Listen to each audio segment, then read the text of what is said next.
J.Cole, you supposed to say what you mean what you say. What's up, everybody? So, in October last year, Drake released his 8th album titled For All the Dogs, which featured a collaboration with J. Cole called First Person Shooter. In one verse, Cole suggested that he, Drake, and Kendrick Lamar were the big three of the current era of hip-hop. To quote his exact lyrics, he rapped, "Love when they argue who the hardest MC. Is it K-Dot, is it Aubrey, or me? With the big three like we started a league." The song debuted at the top of the US singles chart, becoming Drake's 13th and Cole's first #1 song. The achievement meant Drake tied with Michael Jackson for the most #1 singles by a male solo artist. Then a week later, Taylor Swift's Cruel Summer replaced them at #1, and the moment seemed to have passed. But privately, Kendrick Lamar had taken note and wasn't happy. So earlier this month, producer Metro Booming and rapper Future released a collab album called We Don't Trust You, and hidden in the track listing was an uncredited verse by Kendrick Lamar, and it was explosive. With a dope delivery, he took aim at Cole's verse, claiming there was no big three, it's just big me. J. Cole just apologized to Kendrick Lamar. Let's listen. J. Cole, you supposed to say what you mean what you say. To be the best, you gotta beat the best. It's a contact sport. As we used to say back in the day, if you don't want to be a gangster rapper, go be R&B. West Coast, stand up. It's a victory. Kendrick Lamar's a real from the hub. He really from there. And everybody gonna ride with him. J. Cole, with that attitude, we'll still be in slavery. Remember, to be the best, you gotta beat the best. Just like it. When I said what I said about Puffy at the Source Awards, Puffy would have took his tail instead of getting on him. It would have been a disappointment to my people because he would have been out to be a in front of everyone. When one looked bad, we all look bad. We all got to remember that. When Kobe Bryant played Michael Jordan in the All-Star game, Kobe showed up and played his best game ever. So we don't got time for no I'm going to tell you like I tell my son. If you act like a people going to treat you like a And you know what happens to a gets This is a contact sport. Contact sport. You can't handle a field of tackle, sign a flag. Kendrick Lamar, whoa, West Coast, yeah, I'm smiling. Kendrick, I know I'm old now, but you got some fire on them. I'm going to put on this all eyes on me and do 100 burpees, 100 push-ups. Shit, I'm going to work out all day. Like I said before, only the strong survive. Against each other. Don't let society and what the fucking internet says, ooh, he said this about you, he said this. Don't let those fucking internet magazines and all that shit fire up a beef between y'all niggas. Let me turn the light on so you can see me and shit right quick.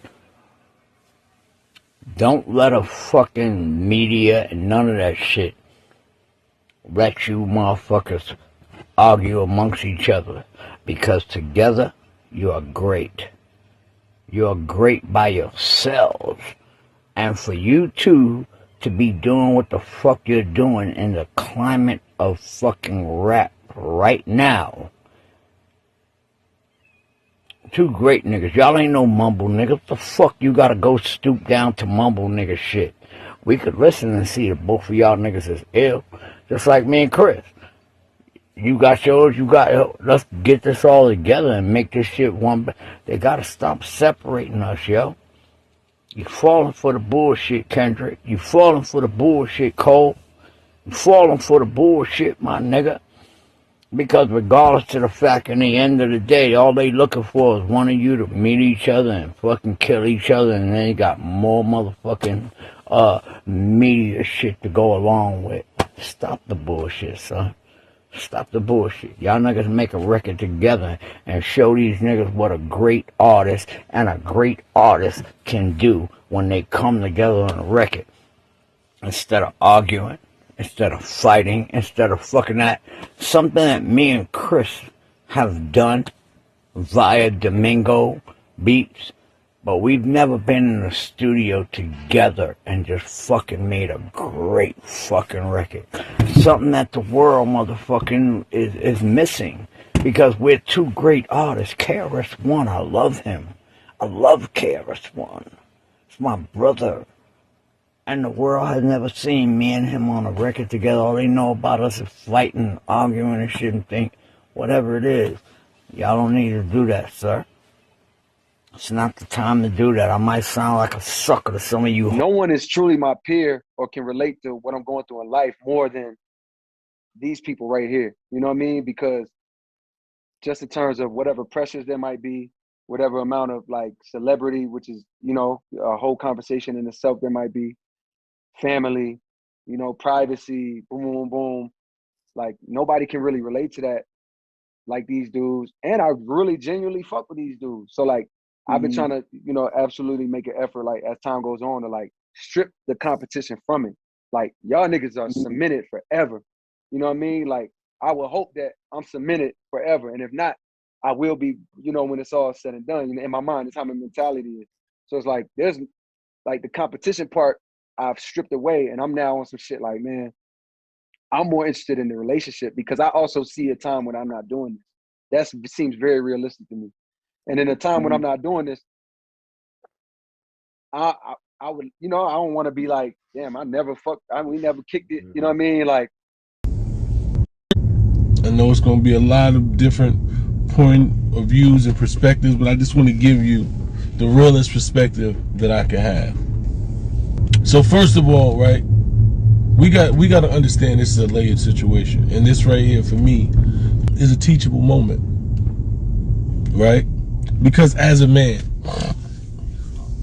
I always tell these young kids, right, if somebody could say something and make you react, then that person actually controls you.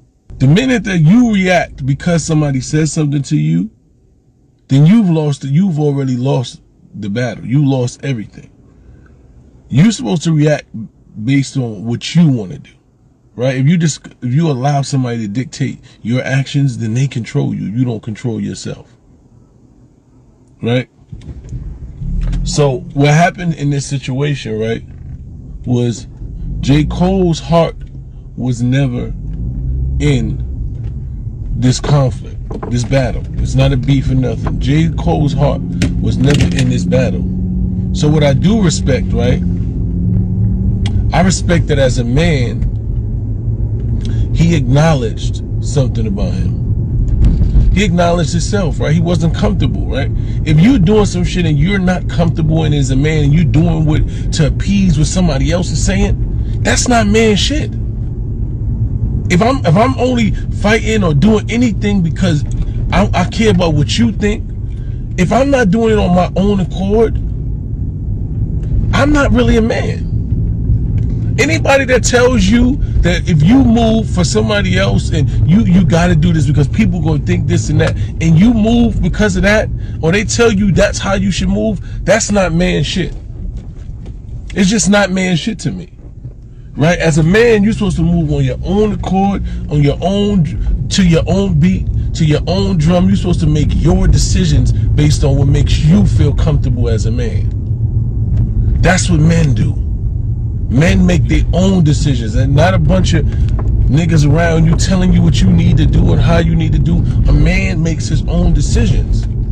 And what I respect with Cole is he realized that he didn't do some man shit.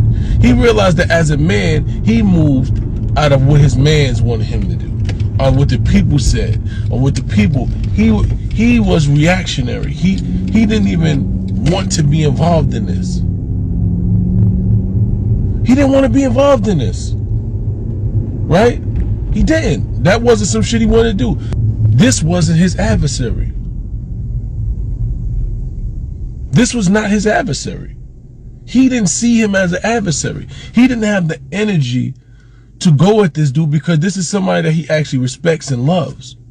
And he should have never been in the ring fighting against somebody that you don't want to hurt.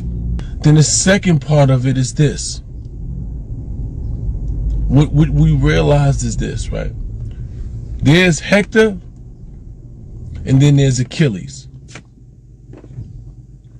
It's Hector, and then there's Achilles. Achilles is a warrior. He was the warrior god. His whole being was about, I'm going to fight and win every battle. Every adversary they put up against me, I'm going to kill them. I'm going to destroy them. Right? And then Hector was just, he was the warrior, but he only fought because he had to fight. Right? He was a good warrior. He was their champion, but he wasn't a gladiator. right? He wasn't a gladiator. What we realize right now is J. Cole is not a gladiator. J. Cole is a warrior, but he's not a gladiator. There's a difference between a warrior. A warrior means that you're skilled, you have the tools to go to war. But then there's somebody that lives and breathes war. That's a gladiator. Cole realized he's not I don't think Cole realized. I think what we realize today is that Cole is not a gladiator. He's a dope rapper. He's a dope rapper. He can rap his ass off. But a gladiator takes on... Mike Tyson was a gladiator. Right? Floyd Mayweather's a gladiator. Certain gladiators that you understand that they're gladiators. And what we realize is that Cole is not a gladiator. He realized it. He realized that his spirit wasn't good. He wasn't comfortable with the shit he did. He didn't even really want to do it. You can listen and say he was trying to, how do I respectfully go battle a nigga? How do I respectfully battle a nigga? How do I do some shit and I throw jazz but still let it understand? And he wasn't able to do it. Not comfortably. Right? So what happened here is that we seen a man make a man decision and say, yo, this ain't for me. It's like what I tell these young kids all the time. You don't gotta be in the streets because other niggas is in the streets. Everybody, it's sidewalks. Right? It's sidewalks. Sometimes you say, some nigga go out there and he hustle and realize, nah, this ain't really for me. And he get back on the sidewalk. Kendrick is a gladiator. Kendrick's whole existence is, I want niggas to know I'm the best. Niggas say I spaz out and diss Melly Mel if I have to. That you hear what his mind state is. His mind state is, I'm looking for hip hop immortality. I want niggas to mention me with the greatest. I don't give a fuck who it is. If niggas tell me to battle Melly Mel, who is one of the fathers of hip hop, I'm gonna battle him. I need you to make sure that my name is on Mount Rushmore. And that's how he is. No, he's a gladiator. He's not a battle rapper. That nigga's a gladiator. He wants to be considered the greatest rapper of all time. He wants, at the end of the day, when they say his name, he wants people to put him on Mount Rushmore by himself. That's what he wants. He's looking for hip-hop immortality. I know it's going to be a lot of... I feel sorry for those of y'all that call this lame, but I feel great that a lot of toxic energy inside of hip-hop is getting exposed. Get it out, get it out, get it all out, you heard me? Y'all really would rather see blood than unification for your entertainment. That's messed up, man, but it shows what we have been intoxicated with, which is a bunch of ignorance, you feel me? This man displayed a great act of humility by apologizing to Kendrick and saying, look, I ain't even really got beef with you in my heart. I'm just kind of going along with people telling me I need to respond and all that, but I ain't even on that type of time in my spirit at this point in life. That is powerful, but you got people in hip-hop, powerful people that's like, nah, they need to, trying to micromanage people beefing and saying, nah, well, he need to say this next, or he wasn't aggressive enough when he responded. Man, stop. Like I told y'all, a shift is happening. Growth, love, and maturity is coming to the forefront. And if you don't like it, you're going to get left behind. But you got an opportunity. Come join us, man. Kendrick, to me, is the most electrifying vocalist of this generation. Would you agree with that? I absolutely would agree. Yeah. I would agree with that. Kendrick is at the very top tier of lyricists, not just of this generation, but of all time.